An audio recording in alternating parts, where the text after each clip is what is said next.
Afternoon, Tim. How are you? Afternoon, Shabbar. I'm good. Yeah. How are you?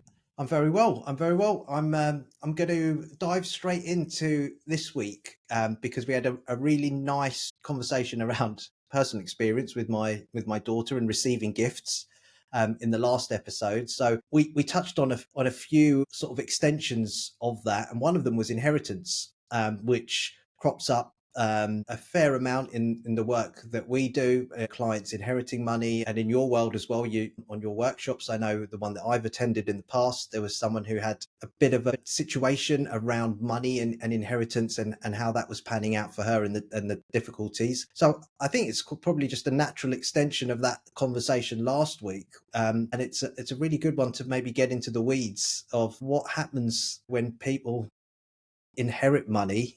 And there's going to be a few different sort of patterns and belief systems around, what's going on.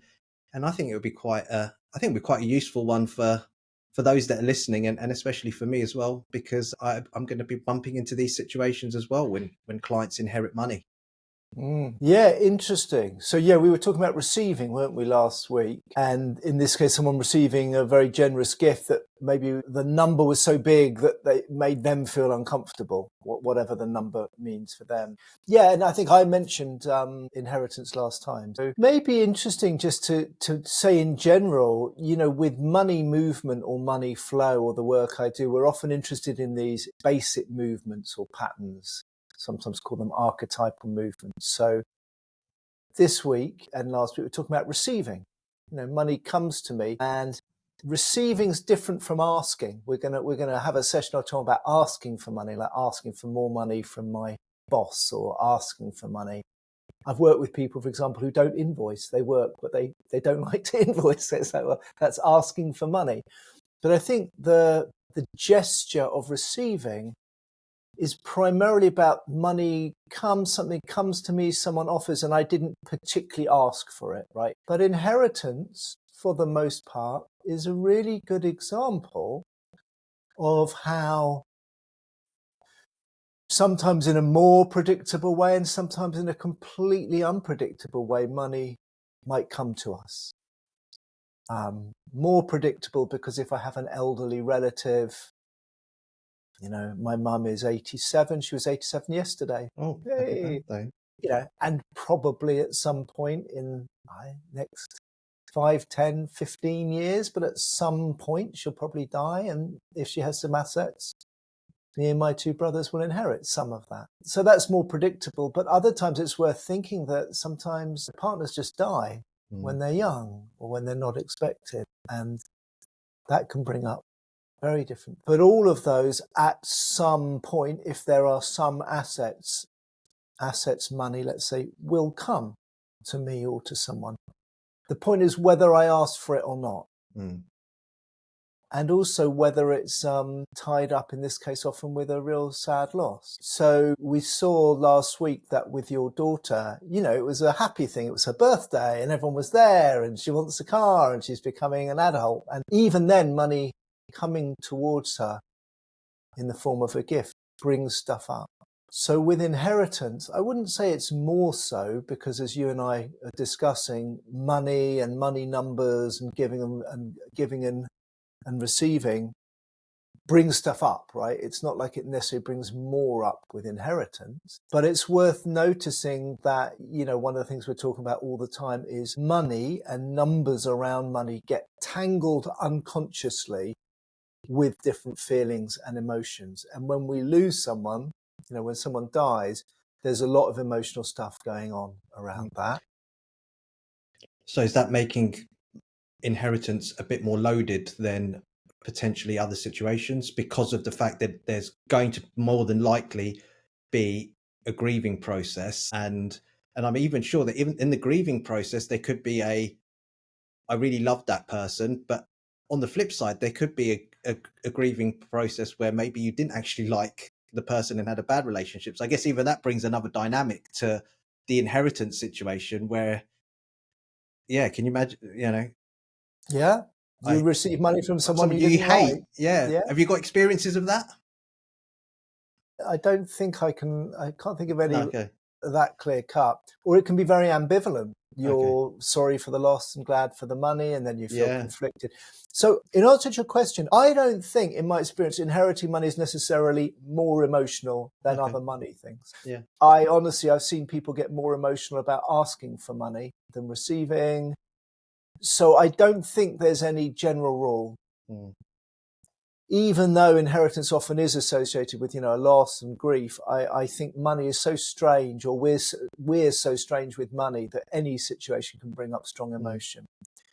But it's worth realizing, if someone does inherit money, that any time there is strong emotion around, it will often get tied up in some way with money. Sometimes with inheritance, the emotion's a bit more surface, because it's almost like we're allowed to feel emotional.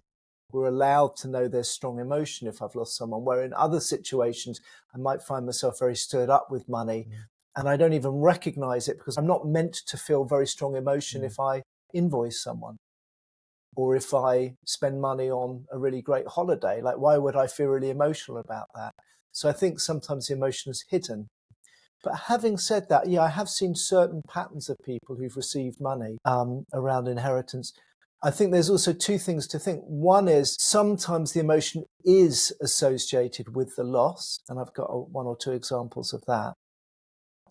And other times the emotion isn't really connected with the loss. Like, someone might be grieving, and they might be grieving the loss, but the money emotion isn't obviously connected with the grieving. It's just, oh my God, a whole load of money's coming at me.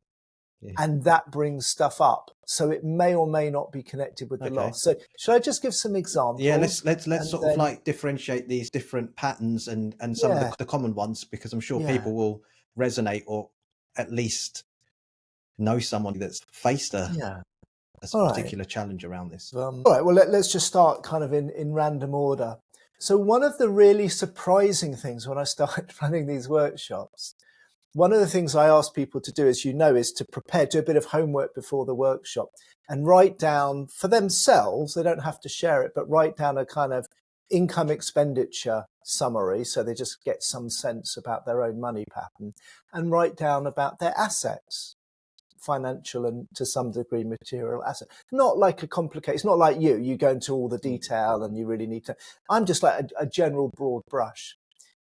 I have had several times people come on the workshop who've written down their assets, and then when you start talking and just getting into their story and whatever they want to do in their life, they go, oh yeah, there's an inheritance, or something that comes up. I say, if you inherited or whatever, and literally people have received hundreds of thousands of pounds, like well into six figures, and they didn't count it, and they've received it. It's not like about to come; it's there, but they don't even mentally or psychologically think of it as money that's theirs, that's their asset. They discount it from their totally.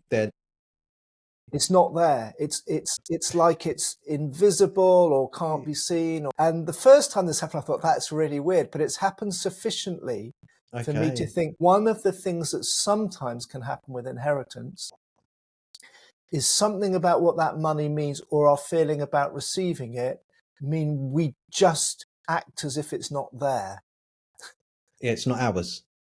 Well, both. Yeah. So so it's actually it being ignored. Both could be either. Yeah, okay. And then you have to dive in to find out. Interesting. So there's two ways this manifests, right? The first one is it's as if it doesn't even exist. So like I've asked people, just write down your assets. So they might be saying, I've got this house, I've got these savings, if they're lucky. They just don't write down, I've got this money that's inheritance, even though it's sitting in their bank account. Interesting. There's something about it that they just, before they can think it's not even mine, they don't even want to acknowledge or know is theirs. It's like an avoidance. Yeah, it's an avoidance. Yeah. So if we remember, we've talked about the core patterns with money in an earlier I feel episode. like this is almost like a pushing away. A pushing away gesture. Yeah. So if there's something about money I think is good, I've tangled up, I'm repeating a bit, but maybe it's helpful for people listening. If I think tied up in money is my freedom or my security or my fun or my power, I'm going to have a pulling towards me gesture and a holding on gesture, because I think all of this good stuff is in the number. If something in it for me is a bit bad or risky or negative, I'm going to have unconsciously a pushing away gesture. Yeah. We'll come on to another example of that. One way some people push away is just, I pretend it's not even there. So I have had several people with 6-figure inheritances who it doesn't appear on their spreadsheet.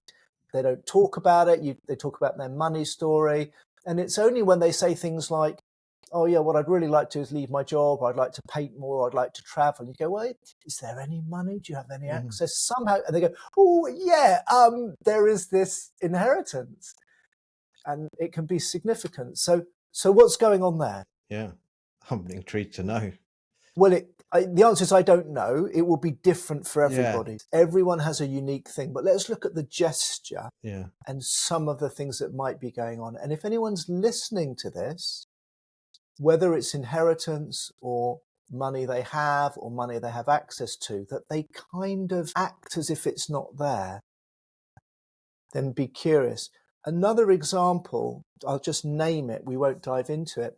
Sometimes some people are in a very fortunate situation that they have friends or family who have access to, money, who've offered in support. So I think of someone on a workshop who, I can't remember if she just wanted to stop work or maybe create her own business or own project.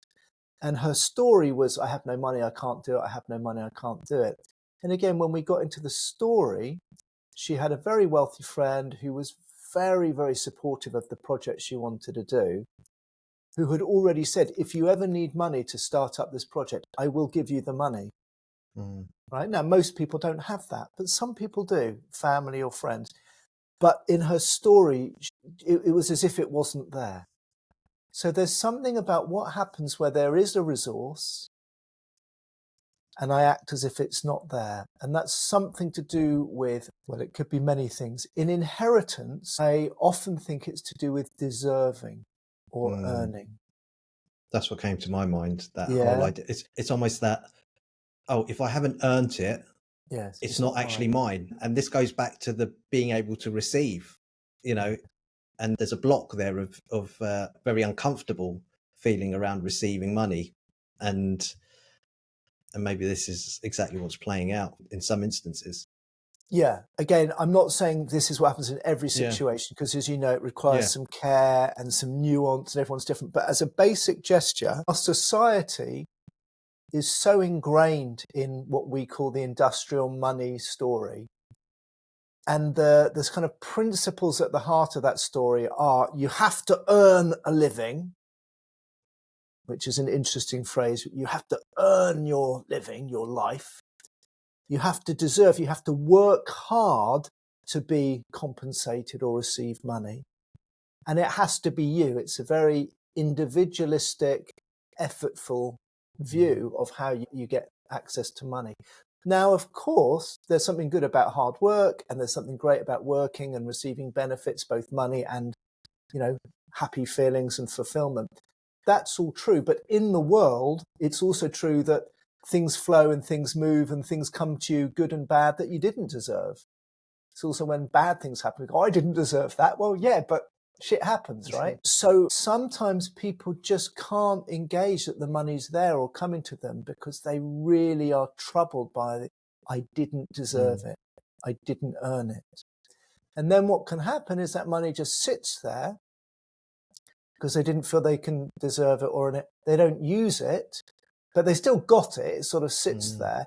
And then, if you stay in that position, two implications. One is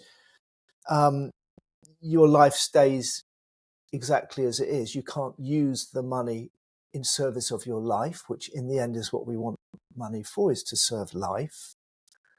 And the other is, as we were talking about last week, unconsciously and not deliberately, you're not really honoring the fact that someone left you money. They really wanted you to have it. Maybe they earned it, or maybe they didn't. But, someone somewhere got that money, and they have chosen for it to come to you.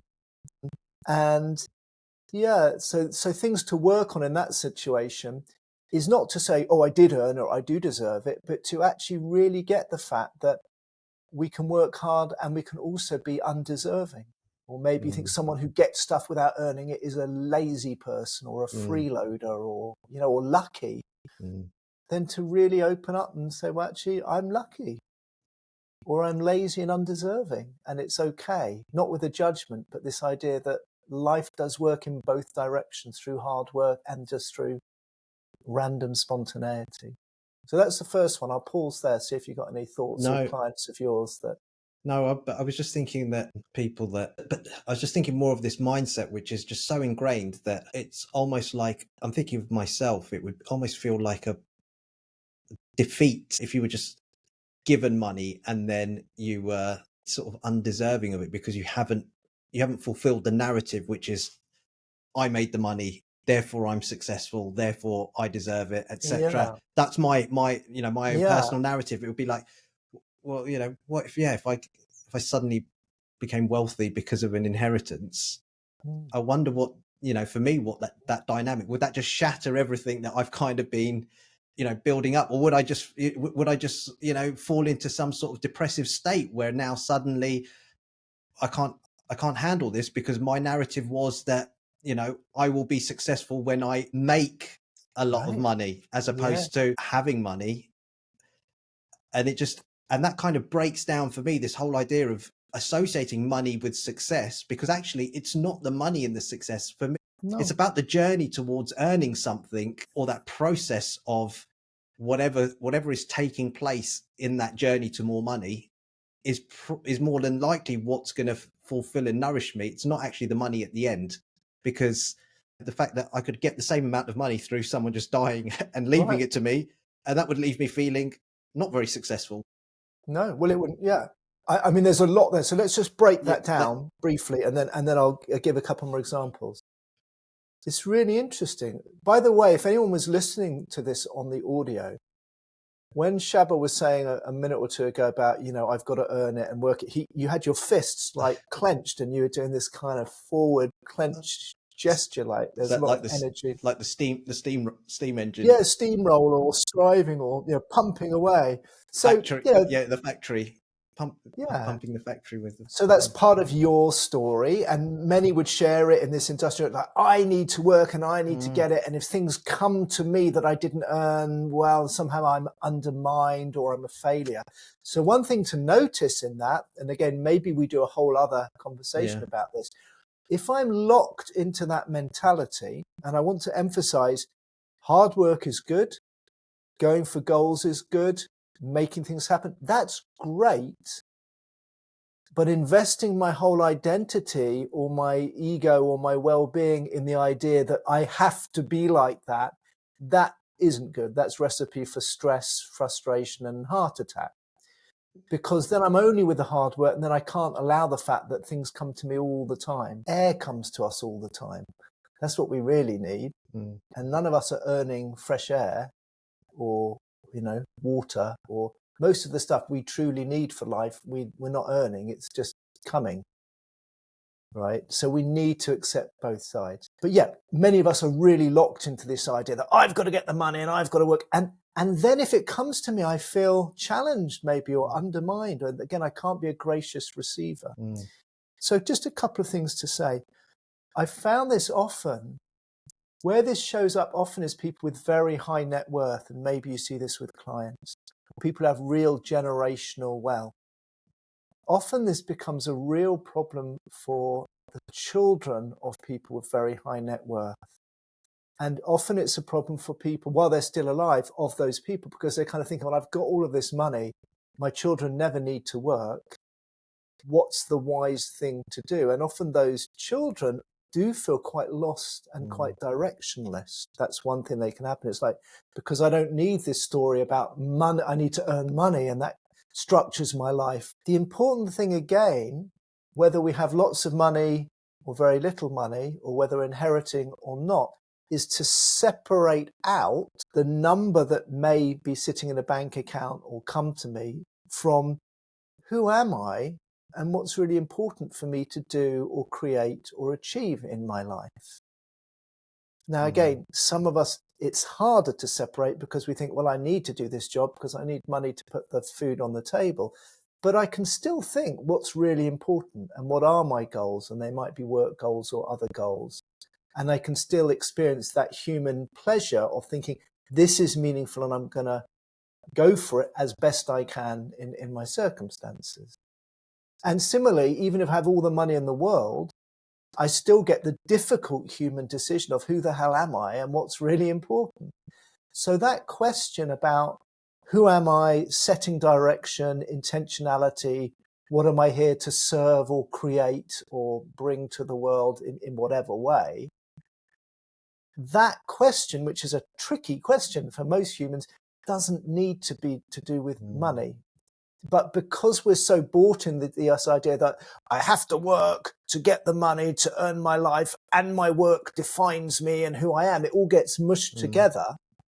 And then suddenly you hear people saying, well, if I inherited, I'd be depressed because I wouldn't know. It's a bit like lottery winners as well. Well, that was the second thing that I was going to say, that it would be, to my mind, is that, lottery winners that suddenly find themselves with many millions, you always read about how many of them actually end up going bankrupt as a result. And that could be a slightly different topic of conversation. Well, that's my next example, actually. Was it? Okay, let's go there then.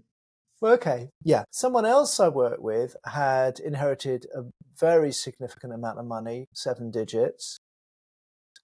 And they were in this very curious position of having a lot of money and spending it very quickly and out of control, and being simultaneously caught up in spending, almost as if unconsciously they were trying to get rid of it, and full of anxiety about what will happen if I lose all that money. Crikey. Yeah. Yeah. So that's a bit of both patterns. The anxiety is a grabbing, just like, oh, I need this money for my security, for my future, because it was genuine anxiety. And yet, in spite of themselves, despite themselves, they were just spending it and it was really out of control. And they're saying, if I just keep going like this, it will run out. So that's quite extreme. I haven't seen that pattern as commonly. But and that was from an inheritance. Yeah, and a very significant, very, very large inheritance. So I guess most people don't inherit that much. But I guess that person would have done the same pattern with any amount. Oh. So what's going on there? Well, again, I don't know, but I'll offer some general patterns. The anxiety, I think you and I understand, all of us can understand the idea that when my number goes down, I feel more compromised. I start to feel anxious. I worry about it running out. We've talked about that. And often then, because the number gets tied up with some idea about my sense of security or power or stability, etc., which it's not really, because this guy had all this money but was feeling very insecure and unstable and not very powerful in his own life, right? So again, we separate the feeling from the number. He had a lot of money, but he didn't feel those things. But still, because he didn't feel those things, he imagined the money was what would help him feel those things, and then he worried the money was going down. So hopefully that makes sense to people who listened to early ones. But the spending it is maybe new. We haven't talked about that. Any thoughts or guesses? Or maybe you've had clients who just somehow get rid of money very quickly? No, to be honest, my experience is with sort of older clients who have worked really hard to accumulate, and now are more at this end of the spectrum where they're a lot more anxious about retirement and is this money going to last, and therefore encouraging them to spend in support of their life is the battle, so to speak. I don't think I've had any clients where oh my God, your spending is out of control based on an inheritance. Yes, there are people that are maybe living beyond their means and they need to rein it in so that they can potentially then plan for a future, but not maybe in the frenzy that you described, which feels like for me that someone that's just, is there some guilt attached with the money? And maybe to alleviate that, it's actually unconsciously like trying to get rid of it because of the fact that there's been some guilt or some negativity around the money and the inheritance, and emotionally they don't want to deal with it. And so how do you not deal? You could ignore it, or you could just That's right. you could get rid of it. Or just get rid of it. Yeah, Yeah. yeah. So again, we don't know. First thing to say before we explore about this is there's no judgment in my work, and kind of I hope in yours either. If someone wants to spend all their money quickly, but the thing they're spending their money on is kind of a conscious choice of something that for them is wonderful and brings them life, and they just want to spend their money, great, right? So from my point of view, psychologically, you don't get more points by saving or spending or doing this or spending slowly or quickly. There's nothing, it's not better to be, quote, sensible versus, quote, reckless. They're all great human energies. So if someone has spent their absolute life since they were young dreaming of Ferraris, they love Ferraris, they draw pictures. For them, it's a beautiful object and something they really cherish. Then go buy a Ferrari if you get some money, if that's going to bring you genuine pleasure, not a quick hit buzz.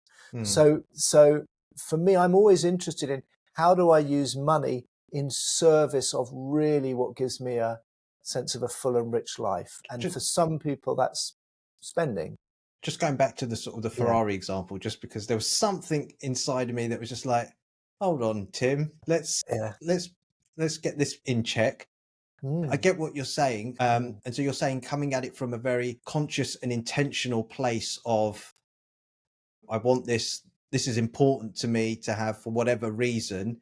And what if it was being used as almost like a means to achieve a status symbol. A status, yeah. Yeah, well then I don't think that's conscious. Okay, fine. That's why I used that example. Okay, cool. And I think we may have talked about this before, possibly. But yeah, what I'm saying is I believe at the soul level or the deep level, humans might genuinely love and be fascinated by anything, right? Different people. And I have met people, for them, buying an elite car, I'm not the least bit into cars or any of that stuff, right? But for them, I could see the way they talked about it. It wasn't status.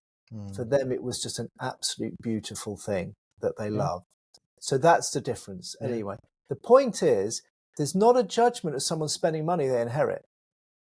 The question is, are you using whatever money you have, whether it's inherited or earned or wherever, in service of what really nourishes you and brings life and moves your life forward?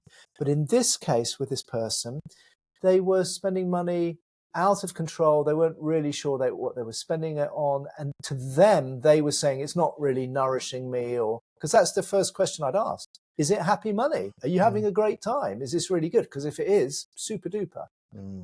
But I think many people listening could recognize the idea, well, actually, no, sometimes I'm spending money and I don't feel good about it. It's not bringing me real pleasure or nourishment. And it's almost like an addictive thing to, as you said, get rid of it. And especially if that person's feeling anxious because the number's going down, then it's clearly, Sometimes in life, we may need to spend money and have the number go down and suffer the anxiety in order to move forward with our life.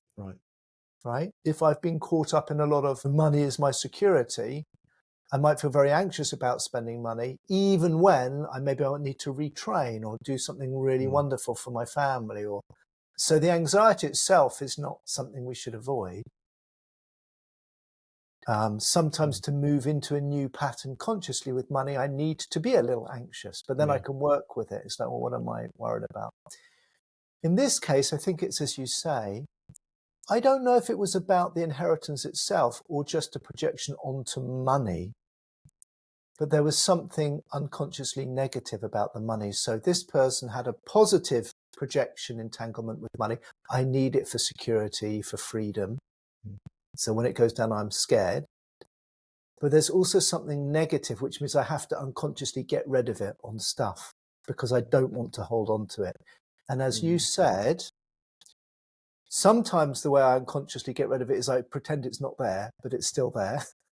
And other times I worry about it going down, but I spend it. I don't know, but typical things can be, like a guilt, not about the person who died, but about my privilege of receiving so much. You know, maybe I think it makes me a very greedy person or a very privileged person, or, you know, maybe there's something really bad because I know the world isn't fair and other people don't have money and suddenly this money's come to me. So unwittingly, or maybe because consciously I want to be a fair, good person. I don't want to be a privileged rich kid or whatever. I think that's bad. Then the money comes, and although part of me wants to hold on to it, I have to unconsciously get rid of it. Otherwise, it would mean I'm a privileged millionaire. Mm. And that might feel very uncomfortable for people.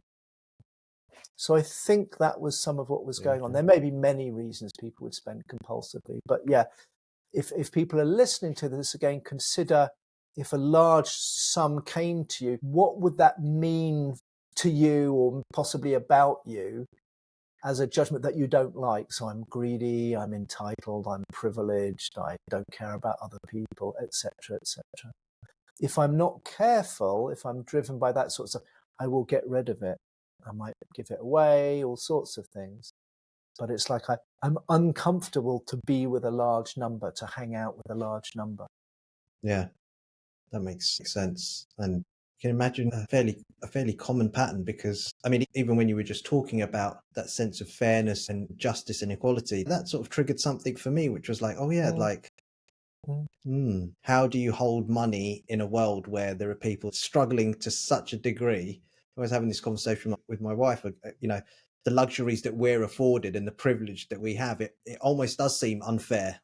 Well, Well, it is it is unfair. unfair. That's how you deal with Yeah, it. yeah, You deal with it, again, in this work by realizing humans are always complex and we always have access to all the different qualities. So rather than think, well, it's almost unfair, yeah, but fortunately I'm fair, I'm a good spiritual, ethical chap, yeah, and it's almost unfair, that is actually a less truthful view for you living in, you know, first century London in a professional life. You need to look around at your house, your shelter, your food, your clothes, your life. And you don't need guilt, but you can say, yeah, this is not fair. I'm really benefiting here. To really own the fact that you and I and this person and, you know, let's assume many of the people listening to this podcast, we're privileged.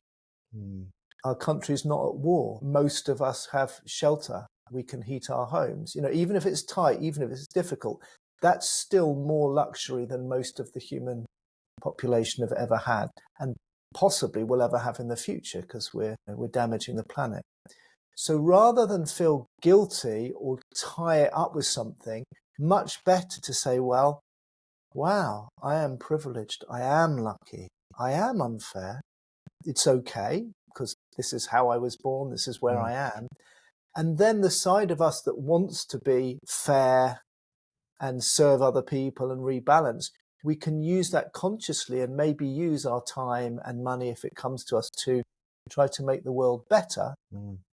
But my suggestion is we can help the world or help other people much more skillfully and more consciously if I'm not pretending that I'm not a little bit unfair or involved in a very unfair system. That just seems denial to me.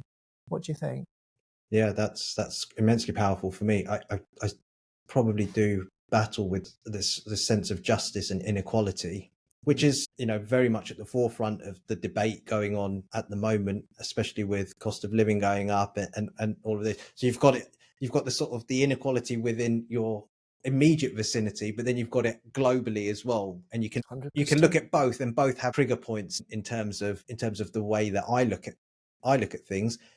But just in case it's useful for other people listening who are probably in similar positions to us, for me, potentially the reason why I've not gone for grabbing the money, which I've kind of been the one that's done a bit of both, grab and repel in my life. And that could be the source of the fact that, oh, I don't want too much, because then this conundrum of equality and justice, which I, you know, stand up for and as a person believe Shabbar is a man of integrity, justice, equality. Well, you are. Yeah. So, but the problem in that thinking, and we'll come back to inheritance, is you keep a balance. Yeah. Because you think, oh, if I don't have too much money, it means I have integrity and I'm not unfair. And I don't have to address the kind of elephant in the room for me. Which is you're already unfair. Yeah. Yeah. You're already unfair. Yeah. You have a house, you have central heating, you eat more than most people get to eat, you have electronic devices, you can fly. Let's not kid ourselves. Let's not kid ourselves. It's not a fair system. We're immensely lucky for reasons we don't understand and weren't of our making. We're just born where we were born. We have immense privilege. Even people who are fighting for justice and stuff, certainly in this society. So much better to realize you have integrity and you're already unfair. And now go and do what you can do. And if it involves having money, then you can consciously choose how to use that money wisely and kindly. The idea that, oh, I can earn this amount and that's not unfair or privileged. Yeah. But if I earn that, I'm unfair and privileged. This is complete nonsense. To most, I don't know what you earn, but to most of the world, I'm sure whatever you earn, what you spend on a holiday or a round of golf or whatever is beyond what many people would imagine. So let's not kid ourselves, but let's not judge ourselves. Let's just name it. We are unfair. We are unequal.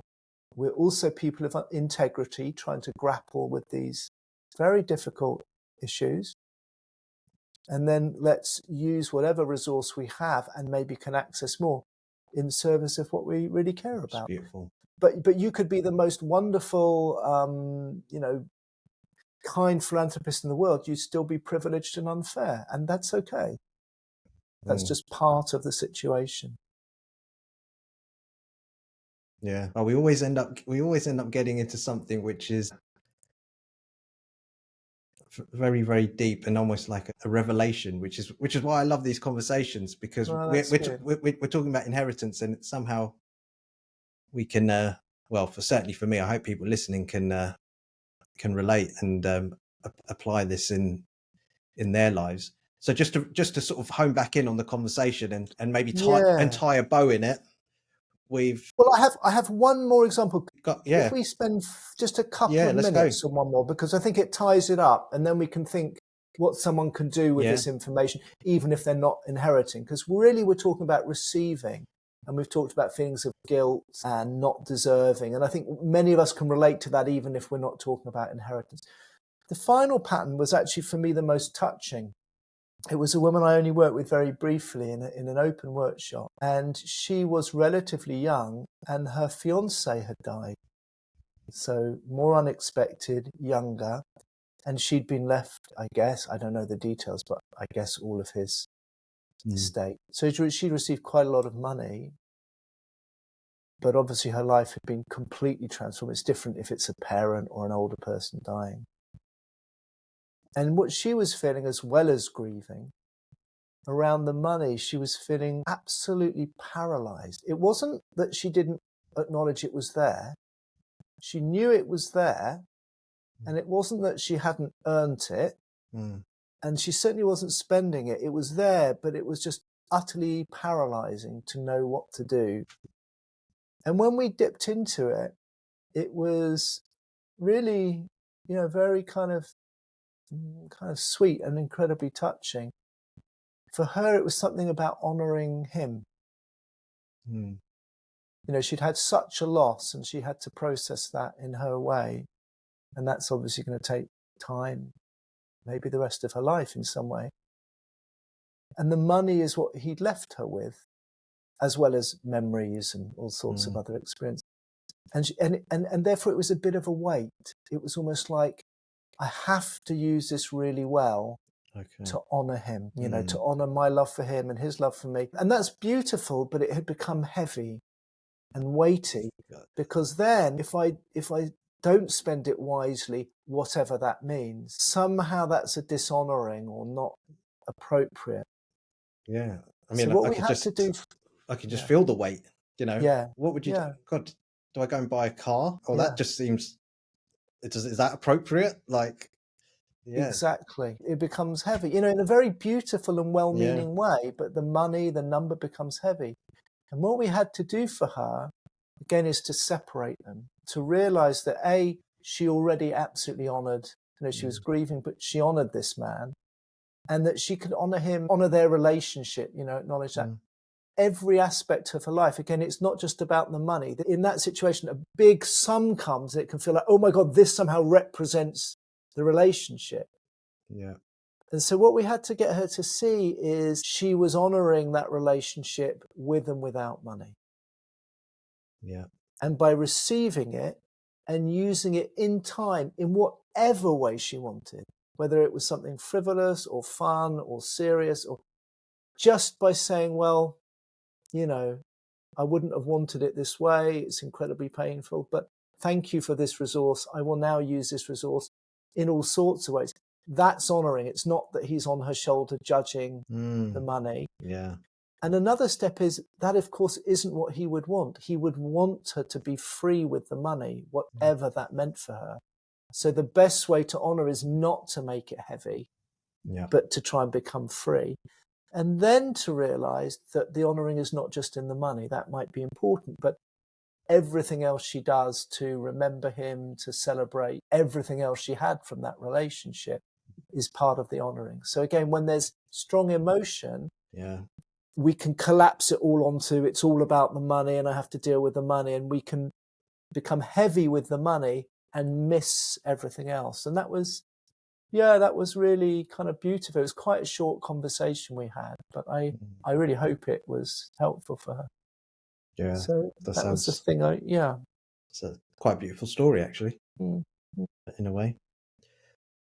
So where do we want to wrap up then, in terms of things that people can do? I think the big one for me is this really, and it's got to be so conscious to be able to separate the number and whatever the projection or the emotion or whatever's being tied up, and just, trying to give it some space. For me, it just seems that that's kind of like at the crux of a lot of these conversations, but it just really came out today, especially around the inheritance, just separating the number, especially in that last, I think that last one really hit home. But anything else that people can do?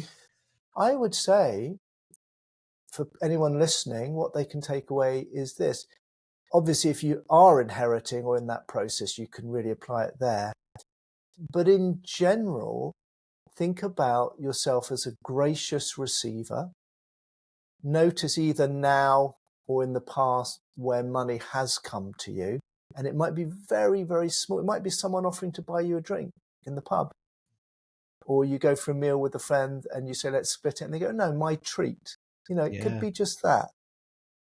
Notice what comes up for you when there is an offer to buy you a drink or treat you to a meal or give you a little gift. Notice if there's discomfort around that, and if you can capture the judgment of what you think it means for you to receive that. You didn't pay for it, you didn't earn it, etc.